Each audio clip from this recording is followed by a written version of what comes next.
Qué bueno, hermanos, estamos de vuelta para juntos a estudiar la palabra, escuchar lo que Dios tiene para nosotros en el día de hoy. Primeramente, pues, dar saludo a todos mis hermanos de la Primera Iglesia Bautista Cuna. Gracias por estar con nosotros de una forma virtual y esperando del Señor, por supuesto, que llegue el día en que podamos reunirnos, aunque se espera que no sea en la cantidad y en la forma que siempre hemos tenido. Pero trataremos de planificar de la mejor manera que podamos reunirnos en pequeños grupos para tener un servicio juntos. También dar gracias a aquellos que nos siguen por Facebook o por WhatsApp y por YouTube. Dar gracias a ellos, aunque no son miembros nuestros, pero están con nosotros, qué bueno. Yo sé que están siguiendo esa la palabra y eso es importante. Aquellos hermanos que están fuera del país, en el extranjero, que también nos escuchan, pues también dar gracias al Señor por ellos. Alabamos y glorificamos el nombre del Señor porque Él es bueno, Él es el que hace todas estas cosas posibles. Todavía seguimos en casa, cada familia sigue en casa y aprovechando hasta el máximo de hacer las cosas en familia y en conjunto. Y gracias. También recordar que el día miércoles vamos a estar con el hermano Jorge Ramírez. Él va a estar conectado de una forma virtual y va a estar tocando el tema de cómo confiar en Dios en momentos de crisis. Creo que es un tema muy actual en las circunstancias en que estamos. Así que Jorge está siempre listo y dispuesto y damos gracias al Señor por permitirnos escuchar palabra de Dios a través de él. Así que el miércoles a las 9:30, favor de conectarse. Invitaciones muy general a todos los miembros y amigos y que quieran estar con nosotros escuchando al hermano Jorge Ramírez compartiendo con nosotros este tema muy actual.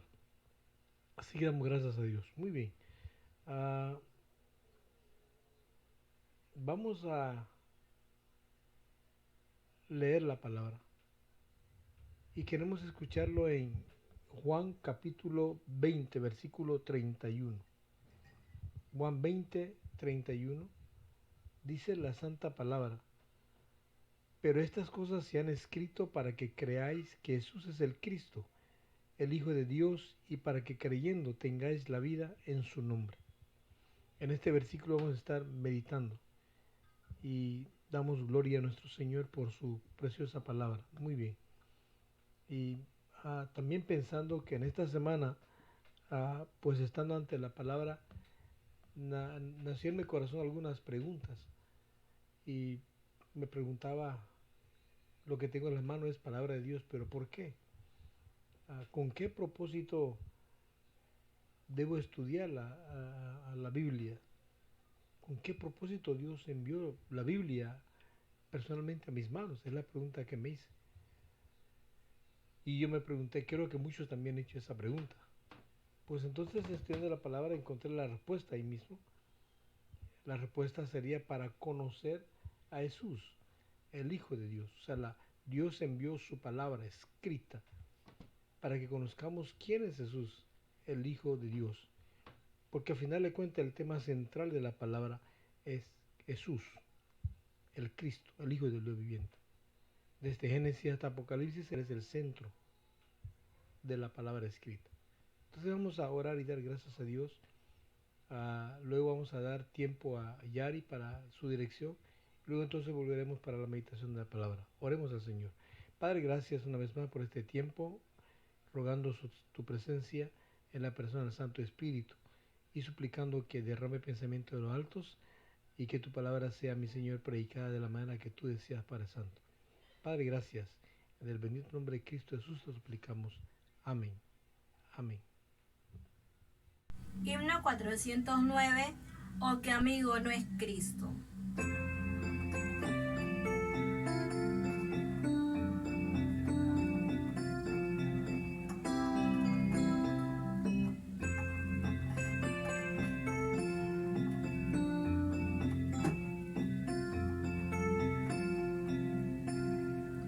Oh, qué amigo no es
le mereció el castigo de su pueblo, en su muerte él sufrió.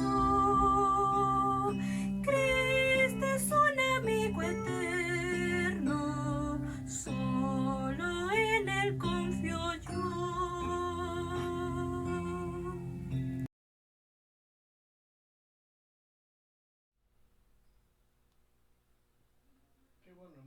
Luego de escuchar a nuestra hermanita Yari dirigiendo el himno, pues volvemos acá. Sí, hermanos, entonces concentrémonos en la palabra unos minutos. ¿Con qué propósito debo estudiar la Biblia? Y es para conocer a Jesús, el Hijo de Dios, ¿sí? Basado en Juan capítulo 20, versículo 31. Qué bueno. Entonces, veamos la lectura de la palabra una vez más. La lectura de la palabra dice, porque estas cosas se han escrito para que creáis que Jesús es el Cristo, el Hijo de Dios, y para que creyendo tengáis vida en su nombre. ¿Sí? En la parte de la introducción,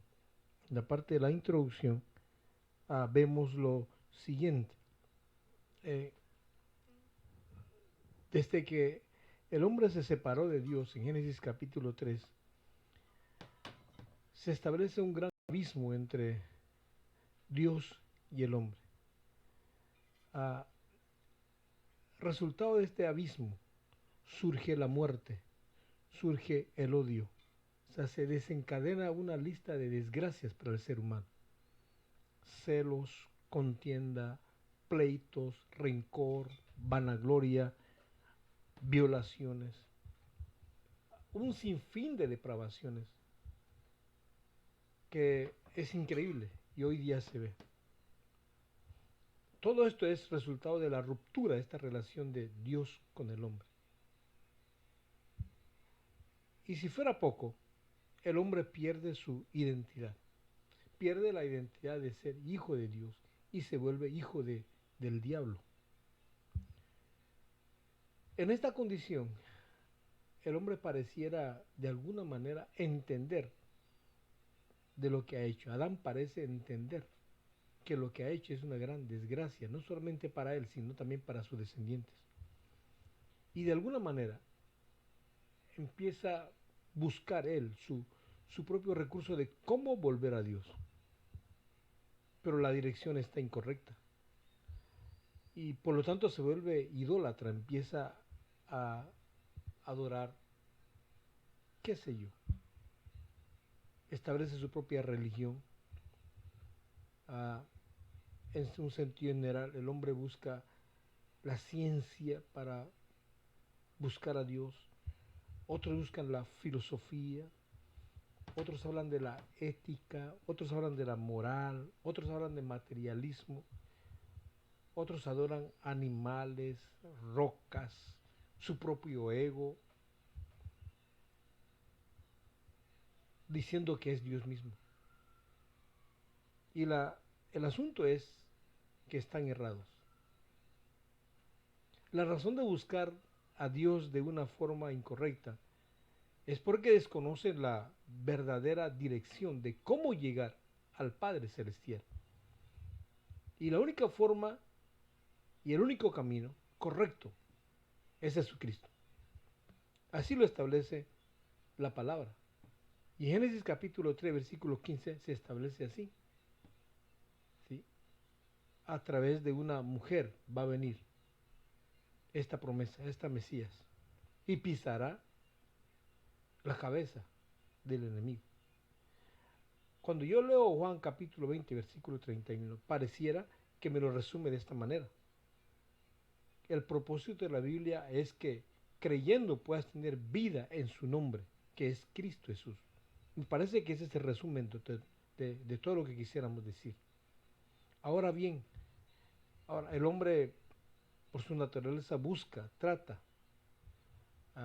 Entonces, al desconocer el contenido correcto de la Biblia, cuando lo leen o lo interpretan, la hacen incorrectamente. Entonces necesitamos saber cuál es el propósito de la Biblia en sus escritos. ¿Qué quiere Dios que sepamos? ¿O qué quiere Dios que conozcamos a través de la palabra? Entonces, para eso queremos ver que lo que Dios quiere es que conozcamos que Jesús es el Mesías, el Cristo. Él quiere que conozcamos primeramente eso. Ahora bien, ante esta afirmación de que Jesús es el Mesías, el Cristo, también hay otra afirmación. Ahora hay una interrogante. ¿Habría alguien en todo el universo existente, dentro y afuera de ella, alguien como Jesús capaz de cumplir la obra de Cristo encomendado por el Padre Celestial? ¿Habrá alguien que podrá suplantar a Jesús o podía suplantar a Jesús para hacer esta obra? Por supuesto que no, y nunca lo habrá. Solo Jesús pudo llenar las expectativas divinas como Hijo de Dios para cumplir las demandas en el cumplimiento de la obra de Cristo. Y eso no lo decimos nosotros. La afirmación no es nuestra y la conclusión no es nuestra. Es la misma palabra la que concluye en esto. Veamos, por ejemplo, en Mateo, en Mateo capítulo 16. Veamos lo que dice. Mateo 16. Respondiendo Simón Pedro dijo, tú eres el Cristo, el Hijo del Dios viviente. Lo está reconociendo un humano. El Espíritu le ha revelado, tú eres el Cristo, el Hijo del Dios viviente. Hechos 2:36. Sepa pues ciertamente toda la casa de Israel que a este Jesús a quien vosotros crucificasteis, Dios le ha hecho Señor y Cristo. Vea lo que dice. Y la palabra sigue hablando. Juan 1:18. ¿Qué dice? A Dios nadie le dio a más. El unigénito Hijo que está en el seno del Padre, Él le ha dado a conocer. Juan 1:29 dice, el siguiente día vio Juan a Jesús que venía a él y dijo, he aquí el Cordero de Dios que quita el pecado del mundo. Juan 17:3 dice, y esta es la vida eterna, que te conozcan a ti, el único Dios verdadero, y a Jesucristo a quien has enviado. Lucas 2:11, que os ha nacido hoy en la ciudad de David un Salvador, que es Cristo el Señor. Lucas 4:41, también salían demonios de muchos, dando voces y diciendo, tú eres el Hijo de Dios. Pero él reprendía y no les dejaban hablar, porque sabían que él era el Cristo. Entonces la palabra, y podemos seguir leyendo muchos versículos que afirman y que confirman que Jesús es el Mesías, el Cristo. Lo que me da un poquito de risa es que hasta el mismo enemigo, el mismo demonio reconocían que ese Jesús era el Cristo. Y sin embargo hay hombres humanos insignificantes que no quieren reconocer esta gran verdad. Jesús es el Mesías, el prometido, del que se habló en Génesis capítulo 3, versículo 15. Él es el Cristo, Él es el único que podía hacer la obra, no había otro. No había otro que podía suplantarlo. Él es el único que podía llenar las expectativas del mandato celestial. El deseo y el pensamiento del Padre Celestial. Solamente Él. Por eso el Padre dijo de Él, Él es mi Hijo amado. En Él tengo complacencia, porque el mismo Padre ya sabía que solamente su Hijo era el único que podía darle esa satisfacción de poder redimir al ser humano. Entonces la palabra nos habla que fue escrito para que primero entendamos que Jesús es el Mesías prometido, que es el Cristo que vino a hacer la obra que el Padre encomendó para el bienestar del hombre caído, para el bienestar de su máxima creación, que es la criatura, el hombre. Número 2.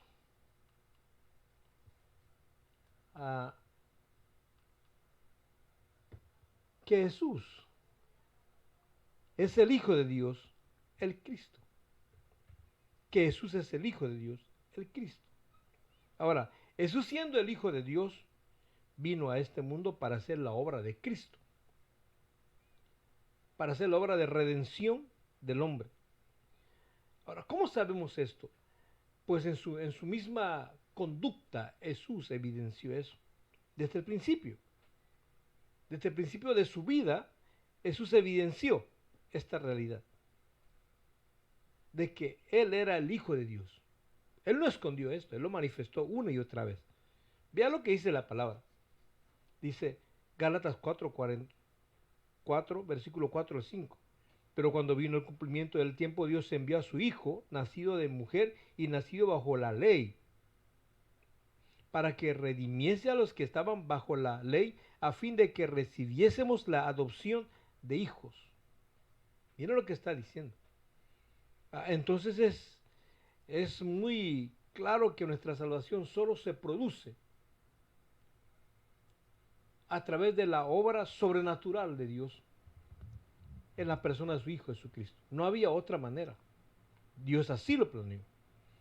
Ahora, algo que nos llama la atención y que la Biblia lo va a declarar una y otra vez, es que tenemos que entender que ese Dios se hizo hombre. Jesús era verdaderamente hombre, pero algo llamativo y significativo es que era un hombre sin pecado, que vino a hacer la obra de Dios. El mismo Dios en forma humana. Es sorprendente esto. Posiblemente con razonamientos humanos es difícil de entender esto, pero es una gran realidad. Vea lo que dice Lucas 1, 30-32. Vea lo que dice la palabra. Dice la palabra de esta manera. Entonces el ángel le dijo a María, no temas, porque has hallado gracia delante de Dios, y ahora concebirás en tu vientre y darás a luz un hijo, y llamarás su nombre Jesús. Este será grande y será llamado Hijo del Altísimo, y el Señor Dios le dará el trono de David, su padre. Mira lo que está diciendo. O sea, Dios está confirmando que Jesús es el Hijo mismo de Dios, el Cristo, el Dios hecho hombre. Si Jesús no hubiera sido un hombre, no hubiera podido morir en nuestro lugar y pagar el castigo que justamente nos correspondía, porque así se estableció esto. Jesús no tenía pecado, decimos. Un estudio más detallado esto, en otra ocasión veríamos por qué declaramos esto. Pero la palabra lo afirma, lo dice, ¿sí? Lo dice. Vea lo que dice Primera de Pedro. Primera de Pedro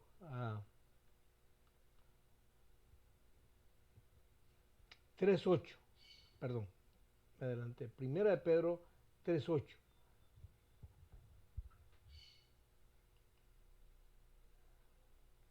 Porque también Cristo padeció, dice, una sola vez por los pecados, el justo por los injustos, para llevarnos a Dios, siendo a la verdad muerto en la carne, pero vivificados en espíritu.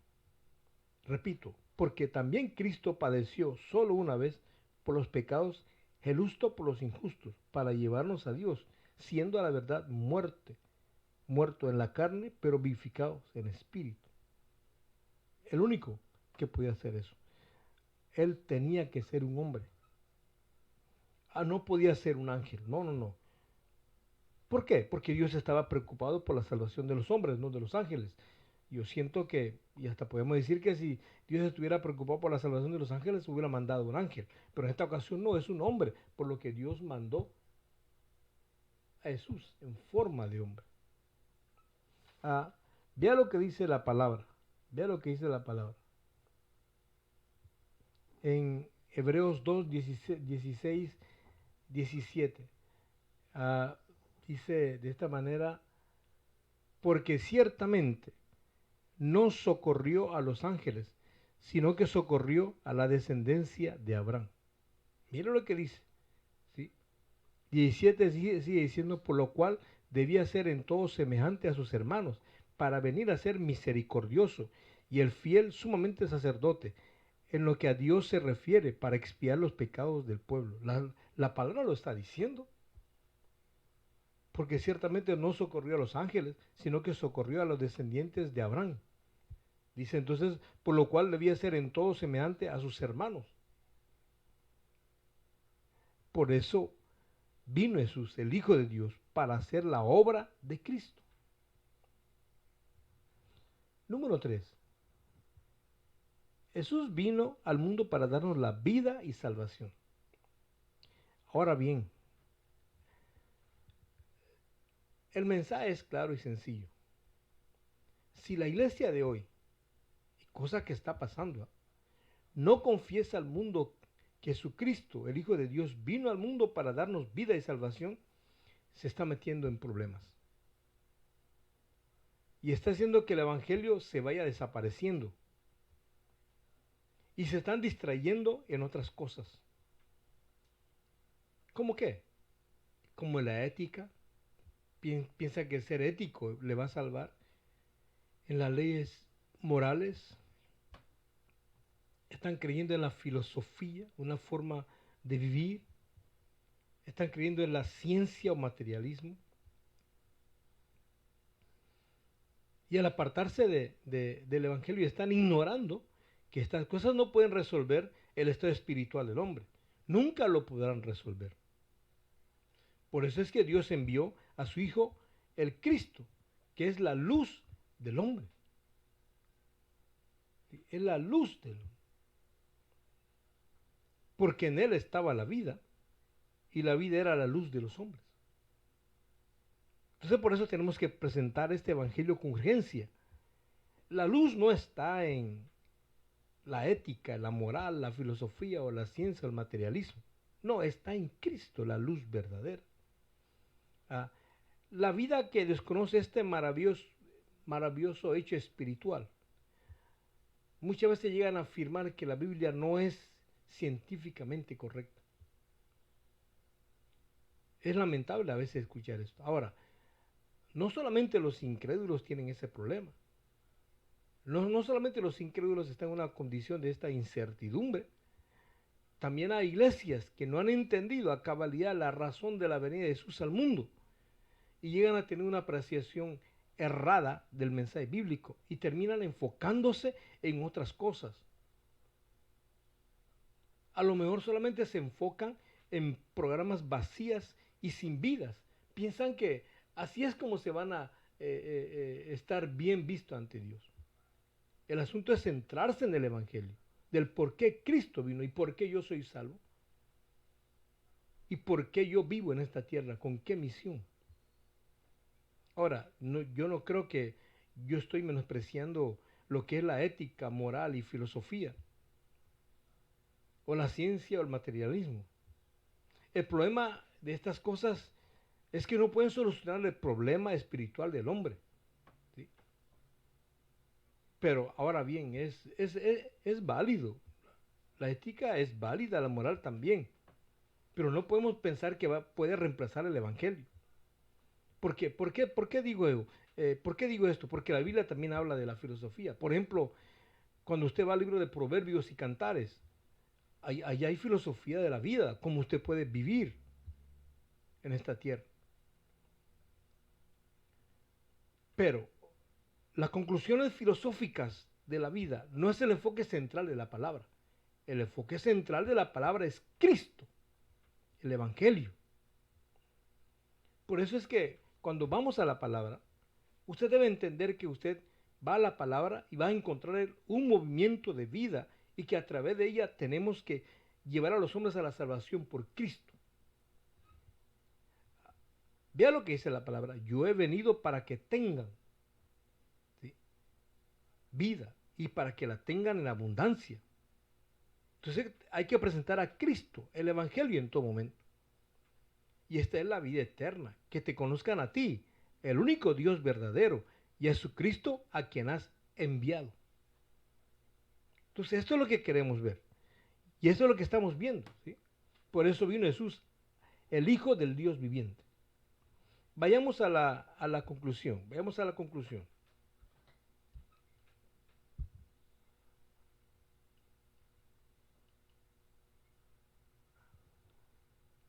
De hecho, con la vida y el ministerio de Jesús se cumplieron aproximadamente 100 profecías del Antiguo Testamento. O sea, el Antiguo Testamento habló de Jesucristo y Jesucristo hizo realidad esas profecías. Esa es una cosa impresionante, es un cálculo, si podemos decir, un cálculo matemático exacto. Al menos Pablo parecía tener muy claro que Jesús había comenzado su ministerio en el tiempo profetizado cuando afirmó que cuando vino el cumplimiento del tiempo, Dios envió a su Hijo, nacido de mujer y nacido bajo la ley. Aunque Cristo afirmó ser el Hijo de Dios, muchas veces Él mismo reconoció que las palabras no siempre son pruebas suficientes de algo tan importante como esto. Por eso Él dijo, si yo doy testimonio acerca de mí mismo, mi testimonio no es verdadero. Dijo Él eso en cierta ocasión. Es por eso que dio a los judíos 4 pruebas de que Él era el Mesías profetizado y de que el tiempo de espera por su venida se había cumplido. Vamos a ver estas pruebas. Prueba 1. El testimonio de Juan el Bautista. Miren lo que dice. Otro es el que da testimonio acerca de mí, y sé que el testimonio que da de mí es verdadero. Ese otro era Juan el Bautista que habló de él, y el mensajero profetizado que prepararía el camino para su venida, revelando como el Cordero de Dios que quita el pecado del mundo. Otro dio testimonio, otro dijo que iba a venir. Segunda prueba, las obras de Jesús. Cristo además tenía un mayor testimonio que el de Juan, porque las obras que el Padre me dio para que cumpliese las mismas obras que yo hago, dan testimonio de mí que el Padre me ha enviado. En cierta ocasión dijo a los discípulos de Juan el Bautista, id, haced saber a Juan lo que habéis visto y oído. Los ciegos ven, los ciegos andan, los leprosos son limpiados, los sordos oyen, los muertos son resucitados y los pobres anunciado el Evangelio. Entonces, obras que cumplían las profecías de Isaías. Número 3. Las palabras del Padre. El Padre, luego Jesús continuó diciendo, también el Padre que me envió da testimonio de mí. Pues cuando se bautizó hubo una voz en los cielos que decía, este es mi Hijo amado, en quien tengo complacencia. Cuarta prueba, las palabras de Moisés. Refiriéndose a Deuteronomio 18:15, Jesús finalmente dijo a los judíos, si creyesen a Moisés, me creeríales a mí, porque de mí escribió él. Entonces Jesús veía la incredulidad de los hombres y él pone estas 4 pruebas de que él es el Mesías, él es el Hijo de Dios, él vino a dar vida y salvación a los hombres, que solamente él podía cumplir. Entonces cuando uno lee la Biblia, cuando uno va a la palabra, esto es lo que uno debe hallar y centrarse en esto. Entonces usted va a encontrar que desde Génesis hasta Apocalipsis se está hablando de este Jesús, que es el centro de la palabra. Muchos irán a la Biblia no para encontrar a ese Jesús, irán para otras cosas. Hay muchos que van para estudiar leyes. Los abogados muchas veces van para estudiar leyes y ver todo esto.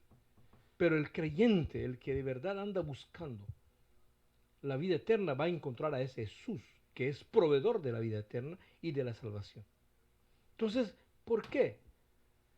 ¿Con qué propósito estudiamos la Biblia? ¿Con qué propósito yo estudio la palabra todos los días?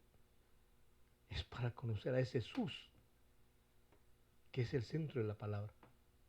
Porque en él encuentro la vida eterna, la salvación, porque él es la luz. En medio de este mundo oscuro y tenebroso, la palabra nos invita a conocer al que es la luz misma, a Jesucristo. Entonces hoy, hermanos, esta es la razón por la cual he querido compartir esto, ¿sí? ¿Por qué estudiamos la palabra? ¿Por qué? ¿Para pasar un rato? ¿Por qué?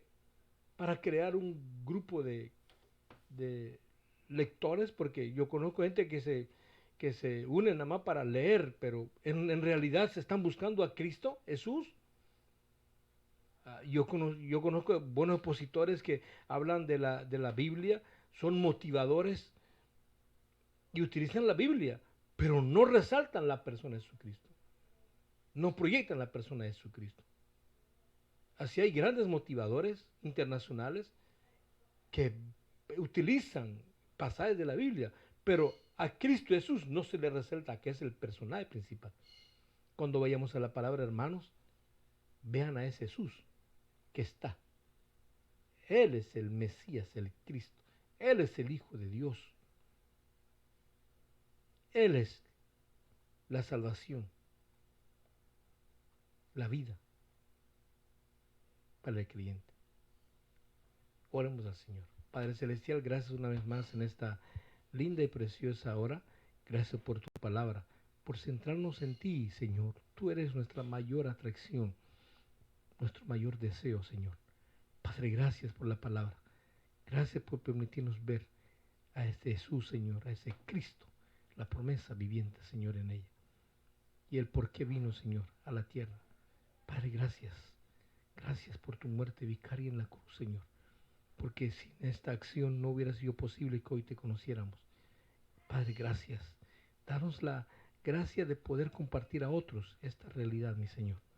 En el bendito nombre de Cristo Jesús te suplicamos, Señor. Amén, amén. Estimados hermanos, pasen una excelente tarde, enfocados en Cristo Jesús en todo momento. Una vez más, nuestra gratitud. Gracias por seguirnos por Facebook. Gracias por seguirnos por YouTube. Y seguimos predicando la palabra, solamente enfocados en Cristo, en solo Cristo, solo en Jesús. Él es la promesa viviente del Padre Celestial. Que el nombre de mi Señor sea glorificado en todo momento y en todo instante. Amén. Amén.